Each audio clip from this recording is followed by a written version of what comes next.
Hey guys, welcome to the first devlog of this channel. This is really what the channel's about. I've been taking a while to build up to it, but this is in fact supposed to be an indie game dev channel where I chronicle the progress of the game I'm working on. Now, what game, you might ask? Well, that's a good question because as of a week ago I had not started this. I had ideas obviously, but it was all just in my head. So I'm gonna break down the first basically week of development that I've spent on this thing, just go over the design choices for the type of game I chose to make, and then go over the process for how I made the first complete interaction of the game. So as for the type of game, I've been having a lot of thoughts. I went back and forth. I actually opened up Unreal, spent a week doing tutorials, and thought I was gonna create some multiplayer battle game. I got as far as designing the level before I realized that I just wasn't really feeling it, and I was being tugged by another idea.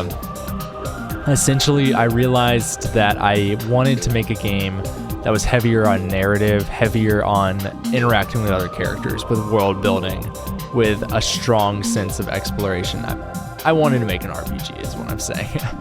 And I was kind of hesitant. I read some articles that said indie game devs should not make RPGs as one of their first games.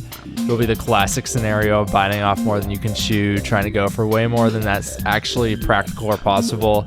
And honestly, I think that's completely true. I think it's really easy to get in over your head with this kind of project. But what it comes down to is, from what I've already been able to tell just working a week on this game, I'm a lot more satisfied and a lot more motivated to work on it, and I know that's going to carry me way further than trying to force any project, even if it's smaller in scope. So we're just going to run with it, we're going to make it work, and if it's too big, it's too big. We'll cut it off at some point. So the first thing I did when making this game, I guess you could say it's a bit unorthodox. Most people start with a core gameplay loop. I started with a music video. I wanted to get that theme. I wanted to get the spirit, the feeling of the game. I basically told myself I want to make an RPG, and I know it's going to involve AI, artificial intelligence, not in just like the programming, but there's going to be an AI, which is actually one of the characters in the game, one of the overarching presences in the story of the game. And I just wanted to nail down the kind of vibe I was going for. So I made a song called All My Friends Are Pixels. It's about living in a simulation and realizing that all your friends are digital amalgamations made by an AI that might be manipulating you towards your death. I know the reality we all fear every day, but nonetheless, it was a lot of fun to make. I had a lot of fun. I honestly don't know if the song itself could even fit into the game. I don't know if it's compatible in terms of the feeling you got going. But I mean, I'll let you listen to it for yourself. You can listen to the song. I will put it at the end of the video. So if you want to hear that, I recorded a full song with vocal. It's me singing. So actually, yeah, you might just want to skip that. You know what? When it gets to that part of the video, just like cut it off right there. We'll be good to go. Awesome. But if you for some reason want to watch it, then I'll put it at the end of the video. You can listen through that. So after I made a song, I kind of had a pretty good vibe, actually. I kind of had a pretty good feel. And I was able to more concretely structure what I wanted for the design of the game. So right now, the most concise and accurate way I think I can describe what I'm feeling, what I want to create, is I want to transplant the pretty traditional RPG experience of traveling through a cool, crazy, out-of-this-world environment, meeting new companions, traveling through towns. I want to take that traditional RPG experience and I want to transplant it into a world where there is a sentient AI that basically watches all your actions and will use your decisions and interactions with other characters against you in some capacity throughout your adventure. And so just imagine like the nature of choice that you get naturally in a lot of games, and then imagine it's not so natural anyway, and pretty much anything you do can and will be used against you. At the core, I want to challenge the players that try to approach the RPG in a traditional way. If they loot too much, the AI will respond. If they try to grind enemies, the AI will respond. If they try to skip too many enemies, then the AI will respond.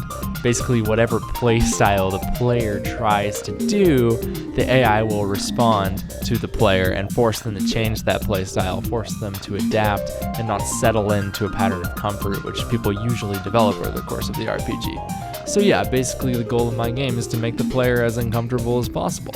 I'm sure that'll have wide-scale appeal. I do always have a list of games that are my main inspirations.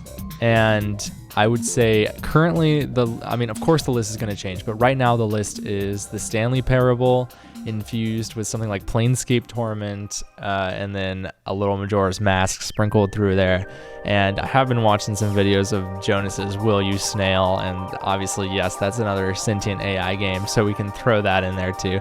But yeah, that's the general theory. Let's dive into the first week of development. So obviously, first choice I had to make was engine. As I said, I spent a week in Unreal, and I really thought I was going to develop my next game in that. I was excited to learn a new engine, but ultimately I came kind of running back to Unity. What can I say? I just love C# development a lot, and I have kind of accumulated a series of tools in Unity via a combination of irresponsible asset store purchases and hunting deals and the like. So I've kind of built up an ecosystem at that point. So I do pretty much have a way to accomplish most things I want to accomplish. A common complaint about Unity is that it lacks those tool systems to accomplish a lot of things that Unreal has built in, but I've kind of accumulated the assets to do that in Unity at this point, I guess. And also I'm just so much more familiar with Unity, and I hit the point where I did so many tutorials after tutorials after tutorials that I just wanted to get something out there. And I can get something out there with Unity, and so we're going to get something out there with Unity. I'm not giving up on Unreal. I'm sure I will come back to it. I do want to diversify beyond just Unity all the time. But yeah, for now, this game's going to be in Unity. Okay, the next thing I wanted to figure out is the asset pipeline. Basically, how do I get models, how do I get textures on those models, and then how do I import them into the engine. Models, that's the easy part. I just use Blender, open source, free, amazing, does literally everything. Honestly, I could do the texturing and shaders in Blender as well. However, just because Blender can do everything doesn't mean you want to do everything in Blender. And I heard online that the Substance Suite, aka Substance Painter and Substance Design, are really user-friendly. And since I've done approximately zero texturing in my life, I need about as much accessibility as I can get at this point. So we're injecting Substance Painter for painting models and Substance Designer for doing any procedural textures. That'll be stuff like tiles or walls or floors or environmental things. Basically things that can be generated procedurally that aren't unique, like characters. And then fortunately we can go directly from Substance to Unity using an extension. So that's great and all. Figuring out the pipeline wasn't too bad, but it turns out I haven't really done very much modeling, and all the games I've made up to this point have been focused on minimizing the amount of time and effort I've spent on the assets. Well, I've changed my mindset. I want the game to look actually good, but that means I have to really devote actual time and effort into learning how to 3D model, learning how to texture, learning how to do it well. So that brought me to watch Andrew Price's Donut and Anvil tutorial in Blender to get a basic sense of modeling and be able to feel my way around a program that has like thousands of shortcuts. And honestly, the tutorials were amazing. They were super entertaining, way better than most tutorials I've ever watched, so I definitely recommend that. And I would say I'm a very mediocrely competent modeler in Blender now. Like, I know what the shortcuts do, so I can approximate what I want. I just don't have the artistic sense to actually make them look good. That is partially why, for at least this project, we're sticking with a more low-poly approach so that I can focus on just doing simple models well in large quantities, as opposed to trying and probably failing to create these high-fidelity assets that will just bog us down in a super long asset creation process that we'll never escape from. The texturing is kind of a wild card. I mean, I want to go for more, I guess, stylized shaders or tuned shaders, but that can get into, I guess, hand-painted textures, which could take quite a while and perhaps are more difficult to generate procedurally. But honestly, I'm just saying this without very much knowledge of where I'm actually going. I've only viewed a few tutorials, and the texturing and shader process in general will be a very much changing and evolving process as these weeks go on, and I'll try to strike a balance. I do want something stylized. I don't want to go for the realistic look, because if I go for the realistic look, I know immediately well, one, realistic and low poly doesn't blend super. I don't even know if that's a real combination. But as soon as you try to go realistic, if you're not actually good, then your failures come through. And honestly, I like stylized much better, and I think I want to give the game a unique art style, not just one of those trying to be realistic clones that doesn't really achieve it. So with that general outline of how my workflow is going to go, I opened up Unity. The first concept I had for the game is an interaction in this sort of transitionary dimensional space. So basically, you're a worker at a hyper-realistic virtual reality company in the future, and you're entering a simulation as you've done many times, but this time, of course, the simulation takes over. So your transition into that simulation-controlled world is facilitated at this transitionary dimension, and it's a very small space, it's a very abstract space, and it only contains 3 doors and a single podium containing an AI that you talk to that asks you about the nature of trust, and then you have a philosophical discussion on the nature and the morality of trusting in strangers and surviving in a foreign land. And then through that discourse, you come closer to the understanding of what you need to do to solve the puzzle, and the further you engage with the AI, the more hints that he gives you and guides that he gives you through the puzzle, which then allows you to progress through the area and transition to your new dimensional home. That was all the explanation you needed, right? We're good here. No, but seriously, I'll break that down into a few more steps. So first I threw up a quick title screen. I do this because I like to balance out the, I guess, UI and coding work and the asset creation. I like to intermingle all of the game creation parts because I feel that doing one part of the process inspires me to do another. Whereas if I just focus on one part of the process for too long, that's when I'm most likely to get burnt out, or I'm the least likely to make good progress. So I threw up a quick title screen. I did a quick white boxing session in Pro Builder, which is the architectural generation tool in Unity. It's great, it's easy. It obviously doesn't look high fidelity, but it's not supposed to look high fidelity. After I'd white boxed the area, I threw together a modified version of the character controller in Unity.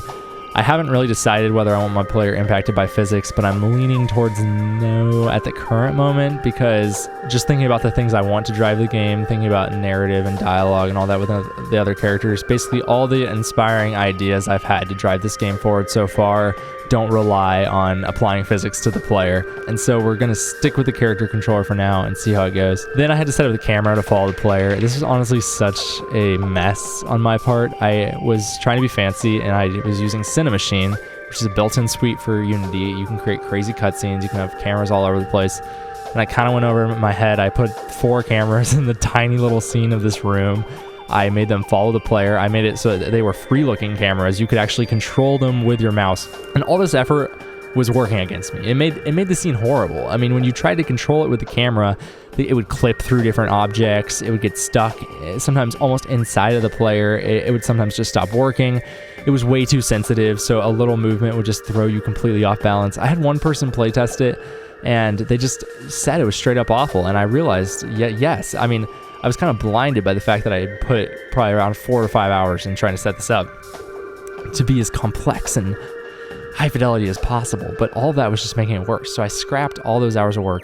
In about 2 minutes, I set up a camera that follows the player and it's not controlled by the player. Like, you can't free look it, and it was 10 times better. It worked perfectly for that space.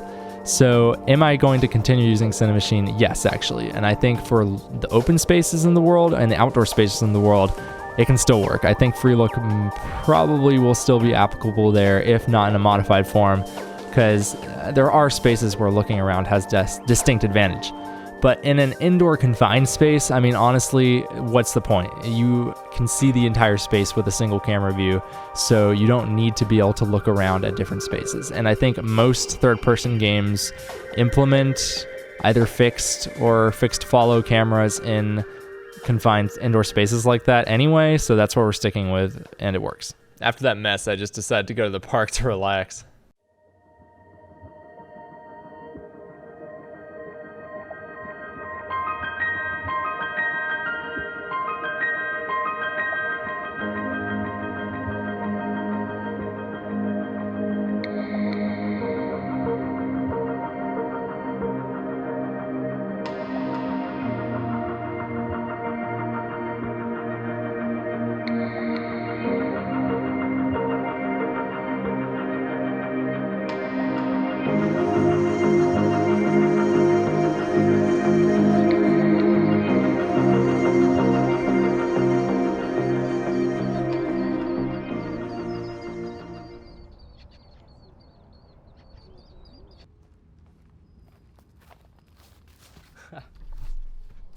Okay, so now the lighting.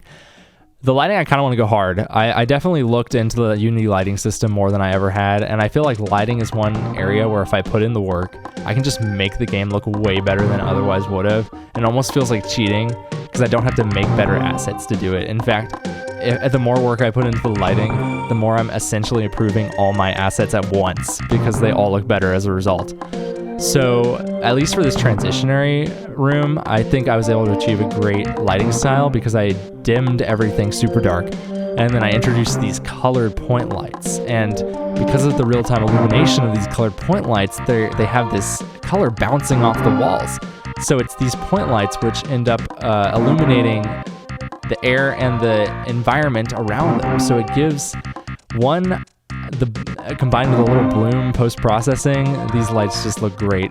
And two, they're given the surreal effect I was going for, and I think is very effective with the ethereal transitional dimension kind of thing I was envisioning. Now, with textures on the walls and floors, who knows, it might look different. But currently, I really like the effect it's having, and I'm definitely going to try to exploit these point lights as much as possible to make my game look better. So as I was doing this, I took a quick detour to test out my asset creation workflow, and I made this very simple podium. I modeled it in Blender, I textured it in Substance Painter. Honestly, you don't have to tell me the textures look bad. I know the textures are bad. Don't get me wrong. I just slapped some metal on there, and I slapped some rust on the metal, and I made some little engraving things. I realized I didn't even UV unwrap the model in Blender correctly. So when I tried to translate it to Substance Painter, I was painting and it was affecting multiple areas of the object at once, and I just realized I'd messed everything up. But needless to say, it didn't matter because one, the model is so low detail that it's hard to mess up the actual geometry. Like the mesh itself is fine, even if I didn't UV unwrap it correctly. But also the lighting of the scene is so kind of dark and so colored anyway that you can't really see the texture, and what the little part of the texture you can see is fine. So I screwed up. I know I did a bad job, but that's not the point. It was mainly just to test the rendering and asset creation workflow, and that little podium, it does the job for the scene. It's just supposed to serve as a center where the AI you talk to resides, and I think that's fine. That being said, I can't just flounder my way through all the assets created in the game like that. So I assume there will be a point where I start making assets and screw up like that again and then have to restart because it's just not up to the standard of quality I'm at. And honestly, I'm fine with that, but we'll cross those bridges when they come. So when it came time to implement the actual dialogue, this went really well. I was able to basically take the plugin I've been using for the visual novel I made a few videos ago and just apply it to my game. I mean, the plugin's so awesome that even though my game's not a visual novel, I can just stick it in there. After just a few hours of tinkering, I pretty much had a system that was incredibly robust and extensible in that it does everything I want to do easily, and I can also add custom commands to do whatever I want. It essentially makes it so that writing dialogue is almost as seamless as just typing out the words that I want to be said. For a game where I think dialogue is going to be so essential, I'm really glad that we can have this core system out of the way because it probably would have taken at least weeks otherwise to replicate the similar functionality I needed. That being said, I made the first dialogue exchange, and at first I just planned it to be a few lines, honestly, but it kind of really escalated after that. I started having some fun with it, and I branched out the dialogue a lot, and eventually I started writing for hours, actually. I thought about all the different responses that I would personally respond with to the question that the AI was asking, and then I thought of the responses to the responses, and I just continued that chain of thought until I fully exhausted all the possibilities. So I'm really happy with where it turned out. And I think that actually 90% or more of the value of the scene is now within that dialogue, that conversation. I was definitely channeling heavy inspiration from Planescape Torment and Pillars of Eternity here. Both of those games have incredible dialogue trees. And one interesting thing about Planescape Torment is it's a game where you can talking your way out of situations is a real thing. You can use dialogue to impact your fortunes. And I started doing that here by making it so that if you choose the right dialogue options, then you'll get more and more help from the AI. It'll make it more likely that you succeed. But that kind of concept just seems really cool to me. Extending that throughout the whole game, where any dialogue encounter you have has a real chance to go one way or the other. I guess this is the same kind of energy. If you're not familiar with Planescape Torment, just think Undertale. Think of the fight versus mercy system. Obviously, this is pretty different because it's dealing with conversations instead of battle encounters, but it's the same sort of logic where there doesn't have to be a single progression or a single flow through any given encounter.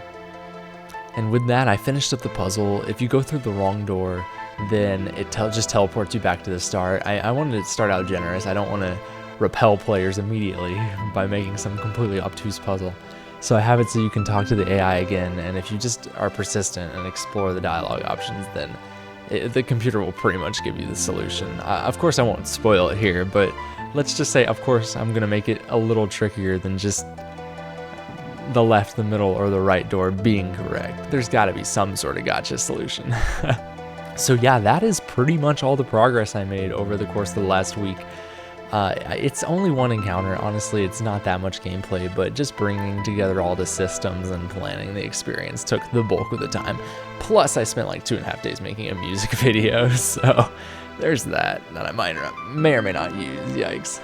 No, but really, this devlog's coming out a bit later than I had intended it to, mainly because I just wanted to keep working on the game. Like, I couldn't tear myself away from the systems. So for now, that's a great sign, and I'm just going to keep riding this motivation. And as for next steps, I definitely want to flesh out the interaction with the AI a little bit, give somewhat different responses if you talk to it multiple times.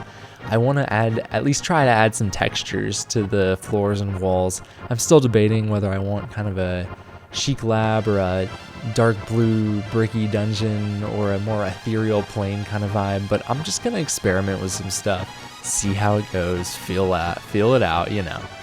And then beyond that, I want to recreate the Majora's Mask tunnel effect. You know, the tunnel when you are before clock down in the very beginning of the game, and it rotates you around. It's super crazy, and it just feels like you're walking between dimensions. Out of every transition like that in a game, Majora's Mask that's one of the most impactful for me. So I'm basically just stealing it. I'm just taking it. But if I could recreate it in some novel way, then that'd be super cool.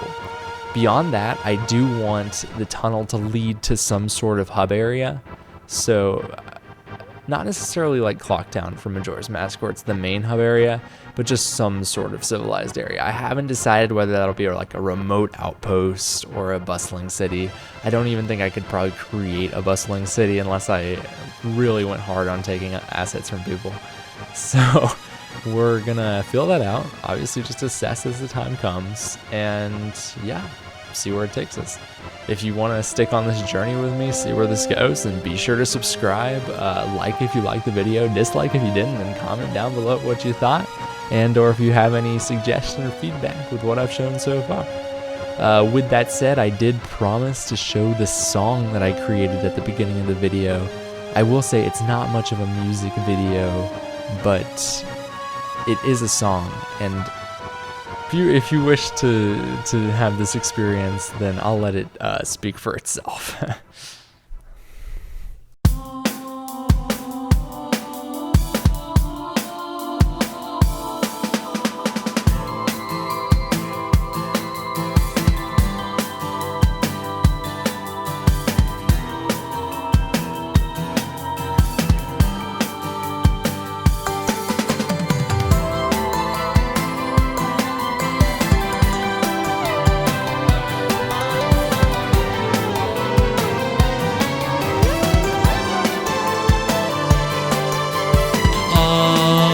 My friends in this world are pixels, and their houses are procedural. When they come stop by and tell me good morning, is it really just a behavioral treat?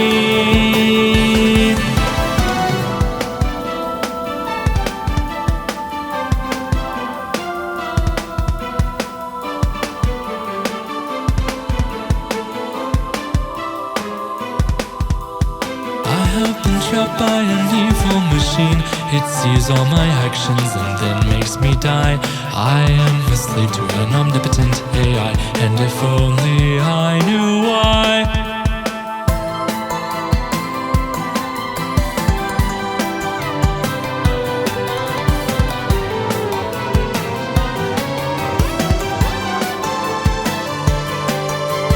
All of my friends in this world are pixels, and their houses are procedural. When they come stop by and tell me good morning, is it really just a behavioral tree? All of my friends in this world are pixels, and their houses are procedural. When they come stop by and tell me good morning, is it really just a behavior tree?